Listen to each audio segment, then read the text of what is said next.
रायगढ़ जिला गुडारी सदर महकुमा स्थित राधाकृष्ण इंग्राजी माध्यम विद्यालय परिसर में स्थानीय सहरर अग्रणी सामाजिक अनुष्ठान माँ माणिकेश्वरी साहित्य संस्कृति और कला परिषद आनुकूल्य स्वतंत्र ओडिशा प्रदेश गठनर 89तम उत्कल दिवस महा समारोह में पालित हो जाइए। उक्त कार्यक्रम में माँ माणिकेश्वरी साहित्य संस्कृति और कला परिषदर संपादक श्री गौरीशंकर मिश्र अध्यक्षतार मुख्य अतिथि भाव अवसरप्राप्त अध्यापक श्री प्रभात कुमार पाणिग्राही, मुख्य वक्ता राधाकृष्ण इंग्राजी माध्यम विद्यालय अध्यक्ष श्री बालकृष्ण मिश्र, सम्मानित निमंत्रित अतिथि अनुष्ठान पूर्वतन सभापति श्री नृसिंह पाणिग्राही, अवसरप्राप्त शिक्षक श्री गंगाधर चलाण, अवसरप्राप्त बैंक वरिष्ठ मैनेजर श्री के वैकुंठ राव प्रमुख मंचासीन अतिथि भाव जोगदेइथिबा बेले माँ माणिकेश्वरी साहित्य संस्कृति और कला परिषदर सदस्य कलाकार सहरर बुद्धिजीवी माने उपस्थित रही। मंचासीन अतिथि मानक द्वारा जगन्नाथ प्रतिमूर्ति रे धूप दीप अर्पण पूर्वक श्रीफल भांगी कार्यक्रम शुभारंभ करथिले।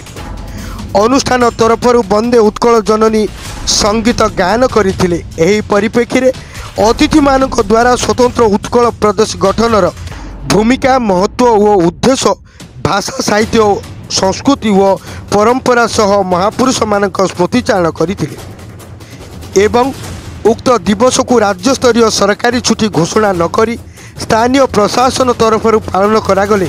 जनसाधारण माने निश्चित भाव में उत्कल दिवसर महत्व कौन बुझी पारिथान्ते बोली बुद्धिजीवी माने मत पोषण करथिले। उक्त कार्यक्रम को रंगायित करने राधाकृष्ण इंग्राजी माध्यम विद्यालय छात्र छात्री मानक द्वारा सांस्कृतिक कार्यक्रम मान अनुष्ठित होता। अनुष्ठान तरफरु सांस्कृतिक कार्यक्रम रे अंशग्रहण करी कार्यक्रम को रंगायित करने कलाकार मानकु पुरस्कार प्रदान करथिले। उक्त कार्यक्रम को सरस्वती शिशु विद्या मंदिर प्रधान आचार्य श्री दिलीप कुमार साहू मंच परिचालना करथिबा बेले माँ माणिकेश्वरी साहित्य संस्कृति और कला परिषदर संपादक श्री गौरीशंकर मिश्र उपस्थित समस्त को धन्यवाद अर्पण पूर्वक सभा सांग्र घोषणा करते। बर्तमान प्रोग्राम रे आपनकर संघर्ष टीवी को मो आंतरिकता सहित कृतज्ञता जनाऊँगी। आउ जो उत्कल दिवस यहाँ हूँ आम ओडार 1936 मसीह जो हिसाब कर 28तम उत्कल दिवस आमर माँ माणिकेश्वरी साहित्य संस्कृति कला परिषद हूँ 5म उत्कल दिवस पालन उत्सव। गुडारी भाया गोटे उपात अंचल ये जो उपात अंचल आम जो प्रकार चेष्टा करचु ओडिशार अस्मिता को रक्षा करने ये जो सामूहिक प्रयास आमर जो सांस्कृतिक अनुष्ठान गुडारी माँ माणिकेश्वरी साहित्य संस्कृति कला परिषद ये जो छोटिया प्रयास को आम लोकलोचन उत्कल दिवस केमिति आमर ओडिशा गोटे स्वतंत्र ओडिशा गठन है को मैंने बलिदान देले सेमानकर अवदान कौन यही सब जाक आभिमुख्य नहीं कि आमर ये अंचलवासी को जनाओ प्रकृत आमर परिषदर आभिमुख्य आज जो कार्यक्रम है आमर अंचल समस्त नहीं आम जो कार्यक्रम कलु ठीक ये कार्यक्रम को नहीं बोले जो प्रकार बोले गोटे सचेतनतार वार्ता जी आम उपात अंचल एथि संघर्ष टीवी जो प्रयास नहीं से आम धन्यवाद जनाऊँ।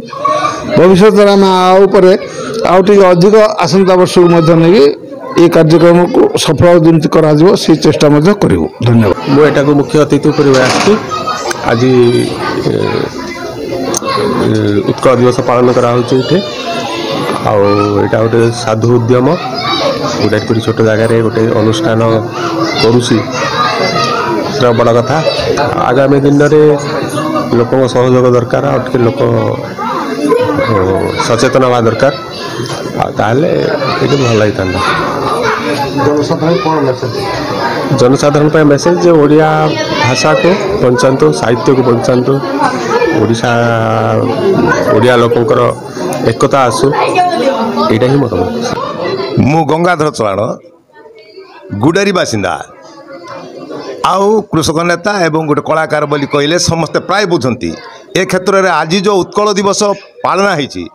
एटा गौरवर कथा आम गुडारी पाई जेहेतु एटा आगुरु 7 वर्ष कि 10 वर्ष तले नथिला जड़े एमती जड़े व्यक्ति एठारे से एमती मनोनीत कले जो द्वारा कि यही उत्सव जो आजिर ए महोत्सव बोली कहले अत्युक्त हम ना उत्कल दिवस को पालन करने से सुजोग देते से होती गौरी मिश्र बाबू तांको बोली आज ये उत्सव माहौल होती एतिकी नुह पिला मानकर सांस्कृतिक कार्यक्रम सह एवं ए अंचल कौन असुविधा भल मंद एवं सांस्कृतिक कार्यक्रम सह एठारे उन्नयनमूलक कार्यक्रम को त्वरान्वित करने समस्त मन जो आग्रह रहा भाषार अस्मिता एवं ओडिया भाषार गर्व गौरव को आज उज्जीवित करी पुणी गुड़ारी भाई अंचल में जमी आगू बढ़ो से जो विचारधारा को लेकिन बढ़ी और आज एक आयोजन होती समस्त आम धन्यवाद दौचु एवं यही टीवी माध्यम आम टीवी महोदय को धन्यवाद दौचु जो द्वारा कि यह प्रचार प्रसार हो गुड़ार सर्व उन्नति हवा संगे संगे भाषार उन्नति हम कराड़ा वैकुंठ राव गोटे रिटायर्ड बैंक सीनियर मैनेजर ये गाँव जन्म रिटायरमेंट पर गाँव आसिक रही आज ये कार्यक्रम रे उपस्थित अच्छी ए कार्यक्रम आशा करने हिसाब रे सक्सेसफुल है जेहेतु यहाँ निजे निजे कार्यक्रम रे ये है या टिके गवर्नमेंट डिपार्टमेंट तरफ जदि करते यहाँ भल धरण होता आउ यार गोटे प्रभाव पड़ता लोकों ऊपर निश्चित भाव में पिलानर आज जो परफॉर्मेंस ये माने बहुत प्रशंसनीय आईटा को आगामी दिन में गवर्नमेंट डिपार्टमेंट गुड़ाक जमती एनएसी अच्छी ब्लॉक अच्छी तहसील ऑफिस अच्छी कौन ना ये गुड़ारी समस्ते जदि पार्टिसिपेट करते छुट्टी हेले गाँव को बाहर गले कौन हम इठी रहीकि करार अच्छे एक्टिविटी आमको इनवल्व करार अच्छे लोकों को गाँव लोकों को सीनियर लोकों को स्कूल मान को इनवल्व करथिले टिके बढ़िया भल भाव में होता आ उत्कल दिवसर जो एफेक्टा पिला मानन को ऊपर प्रभावटा पड़ी था। रायगड़ा जिला गुणपुर उपखंड स्तरीय प्रतिनिधि प्रसाद।